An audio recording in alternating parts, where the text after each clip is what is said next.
10 weeks ago, I had a stroke and have been recovering from an acute ischemic stroke for 10 weeks.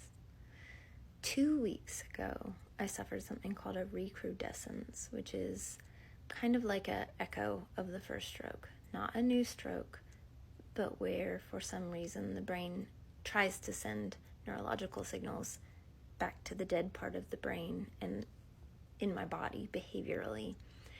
It acts as though I'm having the stroke again.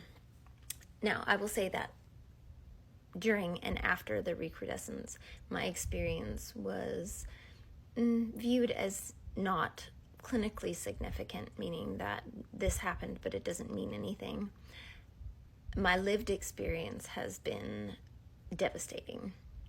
2 weeks since the recrudescence, while my speech is fine, my neurological function, my recovery have been wildly handicapped. I have gone from feeling mostly good on most days to feeling pretty awful almost every day. My energy level lies somewhere between a 2 and a 3 on an average day. If I do a thing, if I get the gumption to get up and do a thing, I'm usually wrecked for the rest of the day. New symptoms that I have since the recrudescence that I did not have from the original stroke is I now drool out of this side of my mouth. And I've never done that before, never in my whole life, but now when I'm speaking, drool comes out of my mouth.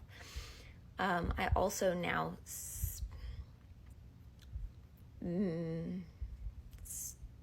switch words, will say a word that I don't mean to say, and I also don't notice that I'm doing it, and I did not do that before with the original stroke. And so I'm just sharing this in case you've had a similar experience or somebody that you love has had an original experience and you've been told that you did not have a new stroke, there's no further damage, and yet the experience that you've had in your body feels otherwise.